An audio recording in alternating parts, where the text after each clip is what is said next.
Welcome, my friends, to the show that never seems to end. This is the Red All Over Away End Show. So, if you're watching, please subscribe. You know it helps. Put a like on. You'll like this one. You'll like this show. I've absolutely no idea. Look who's on it. You'll like this show. If you know of somebody that's not watching, give them a nudge to get on and get subscribe. A few likes, get some comments. We like comments. I want to know what you think about things. So, and I'll give you my word, I'll answer every single one. So, without further ado, let me introduce to you Cod's Blogs' Knappers. Knappers, welcome to the show. Tell us about yourself and about your blog. Very glad to be here. Thank you for having me on. Again, Fleetwood fan for me sins as well. Been doing like a YouTube channel for a few years now on Fleetwood, and in the last kind of 2 or 3 years, I've started doing Scarlet League One content with the live streams and kind of the in-depth shows and like the predictions and all things Scarlet League One really. So where we talk about Barnsley and all things, everything other than League One. And obviously came down to work well back in October. Enjoyed the game, 4 goals, a couple of good goals as well. And looking forward to talking football with you about this weekend as well. That's lovely. I've said to you just before we started recording, Nappers, that I've got a number of people that view this channel and subscribe to this channel that love your vlogs, absolutely love them, whether it's the in-depth ones, like you're saying, the stuff about League One, but also the match day vlogs, if that's what I can call them, that they're so chuffed that you've come on this show. So I can just extend a great thank you and a very, very warm welcome. So, I appreciate that. Thank you. Let's get all over it. Let's talk about Fleetwood. Tell me, right at the start, I know we've seen them once this season at Oakwell, but tell me this. What's your formation and what style of play do you play? Oh, I don't even know myself at times. I don't think the players know themselves at times. We started the season back 4/back 3 a lot of the time. It was mainly 3-5-2 or 4-2-3-1. And then Lee Johnson came in and we went 4-2-3-1 or 4-3-3. And then Charlie Adams come in and now we've gone 3-4-3. So, the experienced boys, a lot of physicality, big lads. He doesn't like the quick, like Junior, potentially, who scored twice against you early in the season. Hasn't been getting a game because he isn't quite that big physical player that you kind of need at this stage of the year where the pitches are heavy, the weather's heavy. But no, it's kind of 3-4-3 with kind of a rigid midfield 4 with your wing backs, a very solid back 3, and 3 big men up forward to try and get physicality of a long ball flicked on, and for the 2 strikers to run beyond Stockley and try and cause the opposition a few problems, which it does. And sometimes we play short and it just doesn't work. We're just not good enough to play short, and we don't look comfortable playing short. But when we go a bit more direct, I know it's anti-football, some should say, but it's more effective for us. It's an unusual style for such as Charlie Adam, who's always a skillful ball-playing midfield player. But you've got to do what you've got to do, haven't you? You've got to play in a style that fits the players that you've got. So, yeah, 100%. And but there is some good football in there. Don't get me wrong. And he's got. Don't spoil it. Football. Don't spoil it, Ben. Don't spoil it. We want to know that you don't play any football at all. Oh, I know. Well, to be fair, Barnsley was probably one of our best performances all season. We created a lot of chances, but since then we just gave up, and it wasn't the type under Lee Johnson. It was like the players just didn't really like him, and I think he lost the dressing room a couple of weeks after the Barnsley game, to be fair. And at the Barnsley game, I was thinking we're going to stay up comfortably. We're playing really good stuff, and then all of a sudden you go on that streaky run that Lee goes on, and I think it was 9 without a win, and we get sacked 3 or 4 days after Christmas, and Charlie's come in, and the effort loads there. The players are working from now, and the quality might not be there, but they're certainly giving everything for the badge and for the football club. Yeah, I can tell you this much: we at Barnsley know all about Lee Johnson's run of losing or not winning games. We've been there, so did feel your pain under him. So it's a good change then to Charlie Adams, you think? I do. I think it was.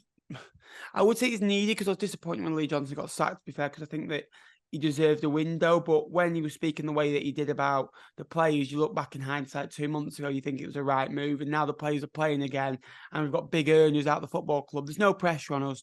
I think everyone expected Fleetwood Town to go down. When you lose Vela, you lose Marriott, you lose Josh Earl, who we'll touch on in a bit, I'm sure. I think you've got an unbelievable signing there. I really do. And you lose your key players, I think 4 or 5 biggest earners at the football club. You lose them. He comes in, he's kind of now, we'll get a few points to the end of the season, go down fighting. We were 12 points adrift. I think we're 6 points adrift now. I know teams have got games in hand, but he's certainly given us something to fight about. I think he's had 9 games. I think we've won 2, drawn 2, lost 5, which is an improvement when you think about it. But it's still not good enough overall. But we're getting there. I think it's one defeating 5 now, I'd like to say, which is much better. Yeah, that's good. That's good. We did a preview show on Saturday's game late last night after the Tuesday night games, and I made a right fool of myself because I didn't realise Jack Marriott had gone. I'm on Zoom like this, praising Jack Marriott, saying he's a player I've always liked. He's getting to what, and then somebody said he's left. So, and Vela, I had no idea about Vela either.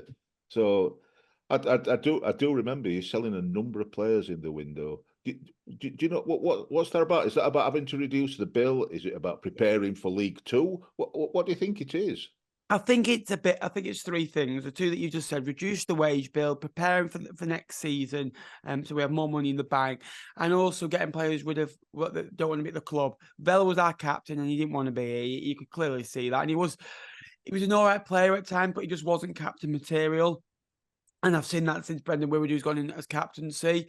Marriott lived in Northampton, so wanted to be closer to home. He's an hour closer per journey now. So I get that. He can still pay the same amount of wages. He's got promotion on his CV potentially next season as well with Wrexham. Josh Earl was, again, I think that he was too good for us anyway, and he's gone to another League One club chasing promotion where he should be at in my eyes. So kind of they were the 3 or 4 that left, and they were the reasons why they all left. But we brought in players that now want to be here, young, hungry players. And I said a couple of weeks ago, we'll win games now, but we'll lose a few games along the way, and we're going to have to learn on the job. And it's a young squad, a physical squad, and we're battling now, which all I want to see. We didn't battle in that first 15 games of the season, first 20 games of the season. When that happens, you're done, aren't you? You are indeed. I mean, Josh Earl was an interesting signing for us. Right at the start, when we first heard that he was signing, there were a number of people. Like all clubs get the people, the fans that are negative as well as those that are positive. So you get a load that say, "Give him a chance. Let's see what he's like." You can be, but there was some saying, "Well, we've got a problem, and we do have we've had a problem at the back about physicality and strength, which is, might be interesting on Saturday against your bigger players." And it's, why are we signing somebody that's, in a weak defence down at the bottom of the league? Why are we doing that? Others saying, give him a chance. You can be, he's a decent player. He's a good player. He's played 3 games for us. One debut at home, and I have to say, he's been absolutely immense for us. Yeah. Some of his tackles, and he's coming away with the ball. I compared him at one of our recent shows. I think after the last home match, that some of the tackles he did, particularly in the first half, was almost Bobby Moore-esque. He was that good in the way he come away with the ball. You're thinking he's just going to crack this out of play, and he'd come away with the ball beautifully. Such a talented player. So, I'm sure you still need him. I'm really glad we've got him because he's made a big difference. I think we're still a bit susceptible at the backs. We're playing because we had a lot of injuries to centre halves and what have you. We've been playing for most of the season. Jordan Williams at centre back, and he's really a right wing back. He's a talented footballer, but he's not a strong physical centre back. But we have signed Donovan Pines, who's yet to make his first team debut. He's come from DC United in America. He'd not played since October, so he's had a couple of under-21s games in his, to get up to speed. And I hope, who knows, but I hope he's going to make his debut against yourselves. And if he's anything like he looks, and our people have said he's played for the under-21s, he's one big unit. And I think we probably need him on Saturday against your attackers, particularly against Jayden Stockley, because He's a Handful. player, big, strong player. Yeah. So, what about? Tell me about your recent. You say your recent performances have improved since Charlie's come. Well, he lost his first. He lost at Shrewsbury. Well, his first game was Shrewsbury. I think it was Lee Johnson was sacked Saturday, 12 o'clock or 1 o'clock on the Saturday after the Bolton game. Yeah. And on the Sunday, Charlie Adam was announced about 4:30, but Charlie Adam trained on the Saturday, if you get what I mean. Yeah. So Charlie Adam basically had one training session, went into the Shrewsbury game, we lost 3-1. And then we went to Derby at home, sorry, lost 3-1, better. Went to Cambridge away, lost 2-1. It was an even game, should have got a point. They scored at the death last minute. And then we played Portsmouth at home. We lost 1-0, poor game. Both sides played awful. And then that's kind of where the experienced players left the building. And then we picked up Wickham away with 2-0 up.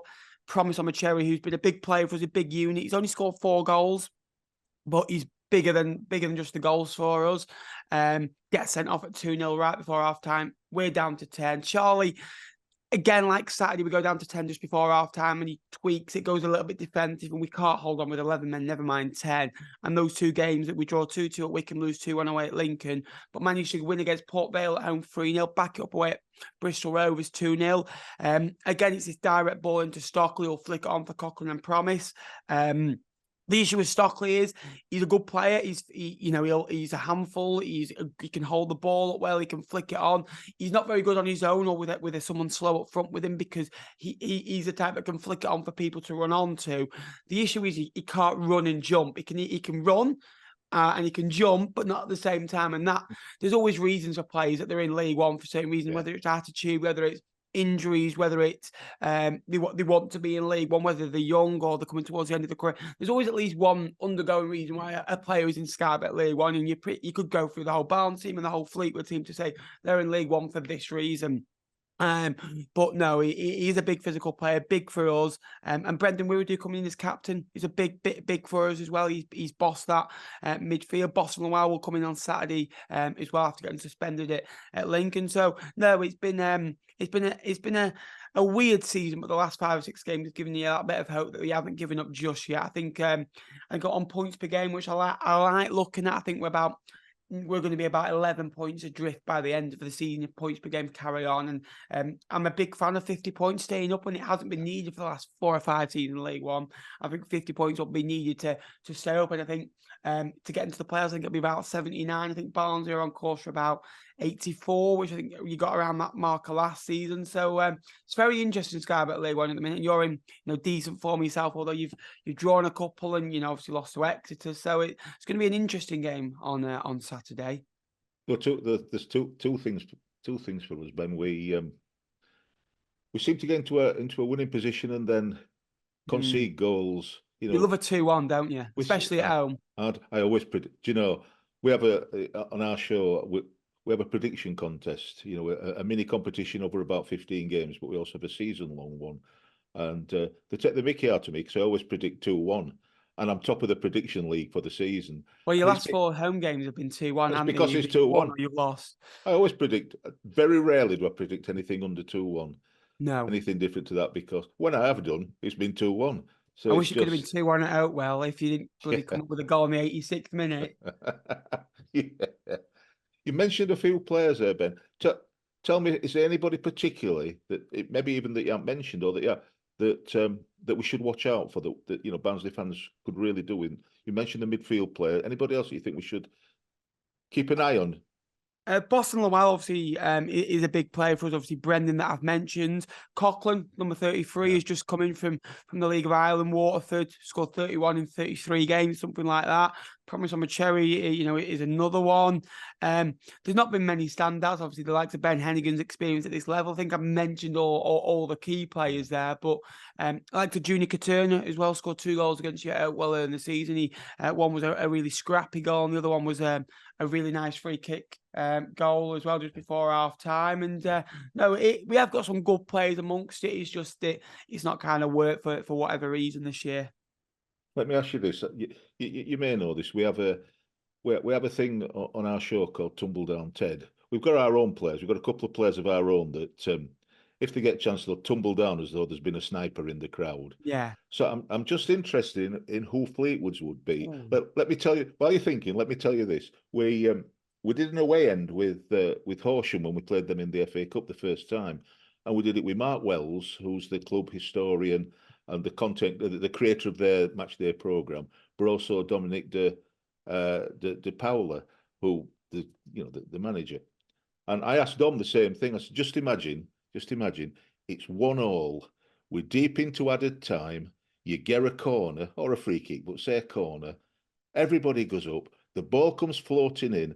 Who's going to go down like they've been shot? And Dominic said, all of them, I hope. So, as it happened, deep into added time in that match, with 3-3, but deep into added time in that match, Horsham got a corner. And I fully expected every single player to follow what he'd said and all go down clutching the legs. None of them did. So I'm a bit disappointed in that. Who do you think from your team is likely to go down? And I'll tell you ours. I can tell you I'd probably say Promise. He likes a battle, I must admit. Stockley's another one. Stockley thinks he's Harry Kane sometimes, where he likes shielding the ball and he'll wait for the defender to come in and he'll go down. Probably Stockley or Promise, I think, because I think obviously they get involved with a lot of it, being strikers and being the punch bags. I'd probably say them two. From my experience, I know Devante likes a little Tom Daly, doesn't he? From my experience watching him at Fleetwood, we got previous, me and Devante. Yeah. He's been known to. I don't seem to get him though. Don't seem to get him very much. We've got in midfield. We've got Herbie Kane, who not so much in the penalty area, but Herbie Kane can do well. If somebody comes in for a tackle, he manages to get his legs in the way, so he goes down. But on the right hand side, I don't know if he'll be starting or coming on. We have a right wing back, Barry Cotter, who I would say watch for his long throws. If he plays or comes on, his long throws are something else. Give a corner away. Barry's what he splits opinion really. Some think he's not particularly good. Others love him, and it's a funny thing. What he does do is, I think the word would be mercurial. Nobody knows what he's going to do. I don't think Barry knows what he's going to do. So sometimes it looks superb. It looks like a world beater. Sometimes he lets the ball go out to play. He likes a tumble. He likes taking a player on and going down. It don't take. He's quick, but it don't take a lot to put Barry down. So tell me this then. Tell me about your thoughts for the game. What do you think? I think Barnsley are a really good side. What is it? Is it 1 defeat in 15, something like that? Away, yeah.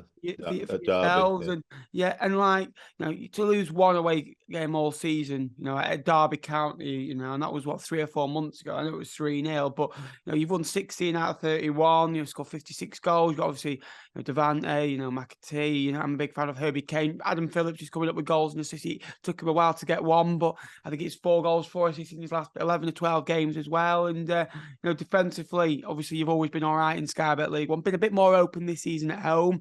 So you've lost 5 games. I mean, like the Blackpool, Oxford, Portsmouth, Exeter's in there as well. Peterborough, I think, was the other one. But away from home, you've been scary, And I think in the form table, I think you're actually top of the league up to Tuesday as well. The last 10 games, so you're a really good side. You're playing football, the right way. I think Collins deserves enormous credit because. Replacing, you lost obviously Dorf. You lost 2 or 3 big names out of that team that got to the playoffs last year as well. And experienced players like the Norwood. I know we dropped down the divisions, but players like that are good for the dressing room. And you've had to start again, relatively speaking, as well. And I think obviously when a new manager comes into the football club, especially when Duff did the job he did at the back end of last season as well, I'm expecting a really tough game, sold out allocation. Barnsley are always one of the best supported teams in this division that come to Fleetwood, and they get behind the team, and it's going to be a really, really difficult game. And if we get anything, we're going to have to be at our absolute best. I'm just thinking Josh Hill's going to score the winner like the 98th minute of stoppage time and send me home crying. But no, you're a good side. You can just turn a couple of those draws that you've had recently, your 1-1s. I know you love a 2-1 at home. In the last 4 games, you've won 3 2-1s and you've lost 2-1 to Exeter. So if you can just, keep that home form going like you can with your away form, I can see Barnsley really challenging. What are you, 6 points behind the top 2 with the game in hand? It's still possible. It really is. And you've got to have that belief that you can go on a great run like you've done before. And it's going to be a really tough game, but You come into our stadium and hopefully we make you play by our rules, our stadium, our rules.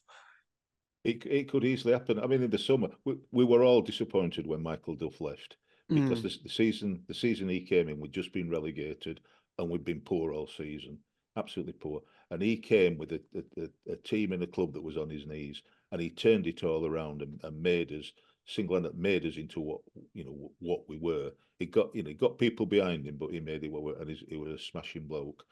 Sadly, when he left, we lost our defence, as daft as it sounds. Mads Anderson, the back three, Mads Anderson went to Luton, and although Bobby Thomas was on loan from Burnley, he left, as did Liam Kitchen, with one of our goalkeepers, Brad Collins, and they both turned up at all three of them have turned up at Coventry and doing well at Coventry. Sadly, from what we're told, Harry Eisted, who we really rated as a goalkeeper, he was going to sign. That's as our understanding, but obviously it's all up in the air when the manager or head coach goes. So he didn't, and he signed for Charlton. I don't think he's playing for Charlton. Man, the match at Wembley was superb. Really it was absolutely brilliant. If you got to penalties, you would have won that game of football, in my opinion. It could have changed the course of history because I think we'd have kept some players that left. To be honest, but, I don't think it's what it is. Well. It just shows you one. Right at the end of defeat, it's what happens, isn't it? So I agree with you. Neil Collins has made a big difference for me. Is there's some people still not convinced, but more and more are starting to get behind him. And he is gradually rebuilding the defence. There's not that many matches left, as you've said. But we're getting there. And like I said, Josh Earl, I think, is an absolutely great signing for us to make that difference at the back. So it's gradually, bit by bit. And we'll see. From your point of view, from Fleetwood's point of view, what's your expectations for the season? Do you think you'll do it? Do you think you'll go down? I know we can't, but can we? That's all I keep saying. I think it's right on the walls that we are going to go down. You're asking the side to go and get 24 points from 14 games. That's tough. Nearly 2 points a game. And I think Barnsley, if you use it to them now, you're going to have to average 2 points a game. I think you'd be thinking we're going to have to be pretty much perfect, especially with like your next few games. Well, I think you've got Derby, Wycombe, and Bolton after us, and Lincoln following after that as well. But like for Fleetwood, I think it's like we just need to. I think we need 7 wins from 14. Well, that's not going to happen. We've won 6 games in 32 games. You know, I mean, it was 4 wins in 29 games at one point as well. So, it's still possible while there's a chance. But I think the expectation is to take it as long as we can and keep fighting and try and finish above as many teams as we can. I think that's got to be the aim. And if we do go down, rebuild and get back up this league next season. That's all you can do, Ben, isn't it? All you can do. From our point of view, at the start of the season, some people were saying that's it, we're mid-table at best, or some people even saying, we're signing players for potential rather than with proven ability, so we could well go down. Now, some of the same people are saying, well, we should be going for the top 2. We should get I personally think that we'll have done really, really well to get in the playoffs this season. And like you say, from our point of view, you can always hope, can't you? Always hope that there'll be a blip. All the teams, including us, can have a blip at the top. I think Portsmouth have had a blip, but then come through it now. A number of them have had a bit of a blip. Next few matches for us will make a big difference. I would be happy for us to be in the playoffs, and I think that would be nice. Cost me a fortune if we finish up being able to go back to Wembley. It did last time, so crikey. But if it'd be the top 2, it'd be wonderful. But I think it's hoping rather than hoping like that over the next few games that we do well. Finally, Ben, and I can't thank you enough for coming on. Your prediction. What do you think it's? What do you think it's going to be? I know. I'll tell you mine. I'll make it easy for you. Is it 2-1 Barnsley? 2-1 to Barnsley. How could you possibly have known that? My heart would say 1-1 because I think that if we can get a point, it'd be an excellent result. But my head, 2-0 Barnsley, if I'm honest with you. I just think, Devante Cole, obviously, I've been a big critic over him over the years. I don't think he does a lot other than score goals. I know this is his highest ever. I think he scored, 15, 16 last season. He's got 17 and 3 assists this season. I think sometimes you'll see him, he'll score 5 and 5, and you won't see him score for 4 games. But against Fleetwood, I think he'll have a point to prove, obviously, that he left in a bad manner with his dad. Obviously, if you don't know, his dad came on and went, Devante wants to move to a bigger and better club than Fleetwood, live on TV, while Devante Cole was still a Fleetwood player. And since then, he's kind of been a bit bitter. McAtee, Kane, Phillips, you've got a lot of quality. So I just think that you'll come, get a clean sheet, win, and take you to 60 points as well after 32 games. It'd be the 17th victory of the season as well, and another vital clean sheet, and a step closer towards that kind of. Then you kind of think, well, we need 20 points from our last 14 games. If points per game will be, and I think Barnsley can probably smash 20 points in 9 games if they're at it. And no, a lot of respect for Barnsley. I wish them well, but have an off day on Saturday, please, boys. I'll have a word with him, see what we. I'll see what we can do. I do know there's a number of. Well, I think we sold out. Yeah, So 1,100, which is ridiculous. Really good support. It should be a good game. And I know a number of people that are stopping overnight in Blackpool first, and then or stopping afterwards. So hopefully, from our point of view, if not yours, hopefully the ones that are stopping on the Saturday night in Blackpool get something to enjoy and to be cheerful about. Otherwise, they'll be drowning the sorrows on the pleasure beach, no doubt. Yeah, Ben, absolutely. thank you, Ben. An absolute pleasure. No problem. Thank you for having me on, as always. Up the Cod Army. Take care, Thank mate. you. Thank you.